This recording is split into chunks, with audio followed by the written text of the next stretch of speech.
এই অখাদ্যগুলা আরো দিন দিন মুসলমানদের দৃষ্টি যত পরিষ্কার হবে, মুসলমান যত কোরআনের তাফসিরে বসবে, মুসলমান যত কোরআনের তেলাওয়াত করবে, মুসলমান যত মাহফিলে যাবে, মুসলমান যত হালাল হারাম মেনে চলবে, মুসলমান যত আল্লাহর নবীর আদর্শ পড়বে, মুসলমান যত সিরাত পড়বে, ততই তাদের এ সমস্ত অখাদ্যকে মুসলমান থুতু মেরে লাথি মেরে ফেলে দিবে। এটা বেশি দেরি নয়। এজন্য আজকের এই বাংলাদেশে এই যে গণ অভ্যুত্থান হয়ে গেল, ছাত্র জনতা যখন আন্দোলন করেছে, তখন ভারতে বসে বসে ফেসবুকের মাধ্যমে সবচেয়ে বেশি আন্দোলনের বিরোধিতা করেছে এই নাস্তিকটা আন্দোলনের বিরোধিতা করেছে। যখন দেশটা স্বাধীন হলো, আবার পুনরায় এখন দেশে একটা বই মেলা হচ্ছে। এই বই মেলায় যে নাস্তিক ইসলামের বিরুদ্ধে বিষোদাগার করে, আল্লাহর নবীর চরিত্রের ব্যাপারে কথা বলে, উম্মাহাতুল মুমিনিনদের চরিত্র নিয়ে কথা বলে, ইসলাম নিয়ে কথা বলে, ওলামা ইকরাম নিয়ে কথা বলে, দেশের মাহফিলগুলো নিয়ে কথা বলে, এই নাস্তিকের বই সব্যসাচী প্রকাশনা নামক একটা নাস্তিক্যবাদ প্রকাশনী সেখানে স্টল পেয়েছে।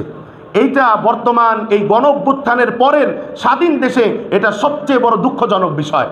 সেখানে বসে, এই স্বাধীন দেশে বসে সে মাদ্রাসার ছাত্রদেরকে জঙ্গি বলছে। মাদ্রাসার ছাত্ররা কি জঙ্গি? সত্যিকার জঙ্গি হচ্ছে তারা যারা এই গণ অভ্যুত্থানে জুলাই আন্দোলনে নির্বিচারে ছোট্ট ছোট্ট মাসুম বাচ্চাদেরকে গুলি করে হত্যা করেছে, তারা হচ্ছে সত্যিকারের জঙ্গি। কথা বলেন ঠিক কিনা? যারা নিরহ ছাত্রদের বুকে গুলি করে তাদের বুকগুলোকে ঝাঁঝরা করে দিয়েছে, তারা হচ্ছে সত্যিকার সন্ত্রাস আর সত্যিকার জঙ্গি। কথা বলেন ঠিক কিনা? যারা বাড়ির ভিতরে মায়েরা বসে রান্না করছে, কাজ করছে, দেওয়াল ফুটো করে জানালার গ্লাসকে ভেদ করে এই নিরহ মানুষদেরকে যারা হত্যা করছে নির্বিচারে, তারা হচ্ছে প্রথম প্রকারের জঙ্গি। কথা বলেন ঠিক কিনা?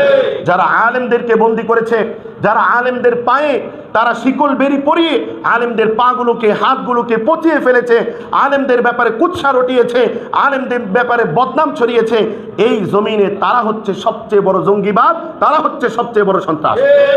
সুতরাং আমাদের দাবি হচ্ছে যে যারা দেশের মানুষদেরকে হত্যা করেছে তারা হচ্ছে দেশদ্রোহী। তারা কি?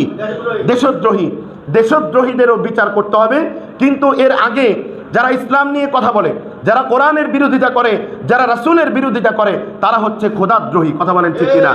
আর দেশদ্রোহীর আগে এই বাংলাদেশে খোদাদ্রোহীদের বিচার করতে হবে।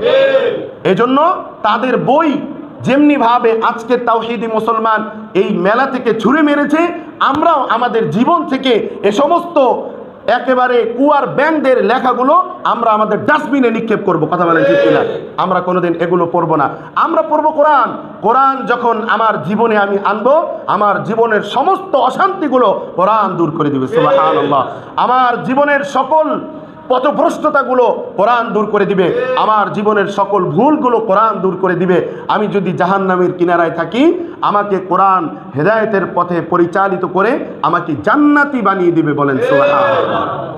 প্রিয় ভাইয়েরা আমার, এজন্য কোরআনের তাফসিরে বেশি বেশি বসা